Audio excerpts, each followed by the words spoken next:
RSS পরিচালনা করে, এটা উনি স্পষ্ট করে দিলেন। মমতা ব্যানার্জি একজন মিথ্যাবাদী, এর চেয়ে বেশি বড় কথা বলতে পারবে?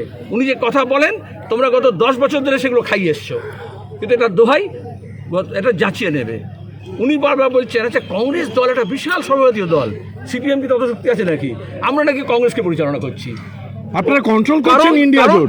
কারণ তৃণমূলকে আরএসএস পরিচালনা করছে, উনি এরকম মনে করেন না, কিন্তু যেসব দল নিজের দলকে পরিচালনা করে, তো তৃণমূলকে আরএসএস পরিচালনা করে, এটা উনি স্পষ্ট করে দিলেন। আমি এসেছি ভারত জোড়ো ন্যায় যাত্রায় অভিনন্দন জানাতে। জোটের কথা এখানে হয় না, এখানে তোমার হচ্ছে টেন্ট,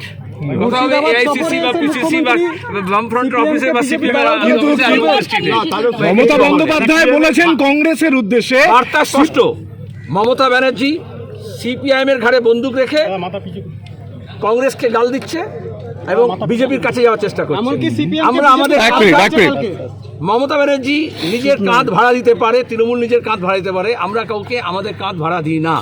সেখানে দাঁড়িয়ে ব্যাটল লাইনটা স্পষ্ট যে বিজেপি বিরোধী কারা কত দূর পর্যন্ত যেতে পারে।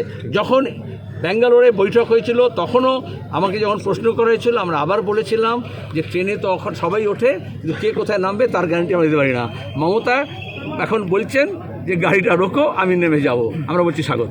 19 নয়, 21 নয়, 23 নয়, 2024। আমি মিডিয়াকেও বলবো, রাজ্যের মানুষকেও বলবো যে আপডেট হতে এবং 24 আসতে।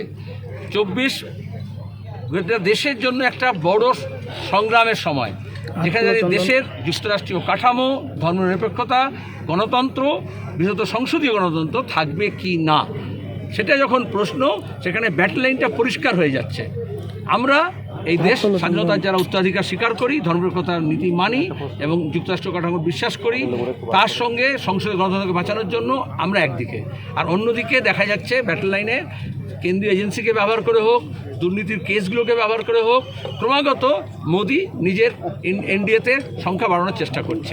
আমরা দেখতে পাচ্ছি যে এই মুহূর্তে দাঁড়িয়ে একদিকে রাম মন্দির, অন্যদিকে রাম মন্দিরের প্রাণ প্রতিষ্ঠার দিন সংহতি মিছিল, সব মিলিয়ে যেহেতু পোলারাইজেশন, সেই পোলারাইজেশনের জায়গায় দাঁড়িয়ে লোকসভা নির্বাচনে বাম কংগ্রেস সমঝোতা যদি হয়, সেটা কতদূর এফেক্টিভ হতে পারে? স্পষ্ট হচ্ছে একদিকে রাম মন্দির জন্য হলো 22 তারিখে, উল্টো দিকে সংহতি মিছিল না, সং সেজেছিলেন।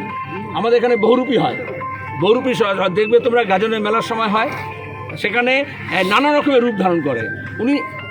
আমরা যখন বলছি ধর্মের সঙ্গে মন্দির যুক্ত করবেন না, মমতাজি যখন মন্দির, মসজিদ, গুরুদ্বারা, মাজার সব যুক্ত করলেন, তাহলে লাইনটা হচ্ছে ধর্মকে নিয়ে কারা রাজনীতি করতে চায় আর কারা বেকারির বিরুদ্ধে, কৃষকের সমস্যার বিরুদ্ধে, কৃষকের আত্মহত্যার বিরুদ্ধে লড়াই করতে চায়। ব্যাটল লাইন তো পরিষ্কার। তো তৃণমূলকে আরএসএস পরিচালনা করে, এটা উনি স্পষ্ট করে দিলেন।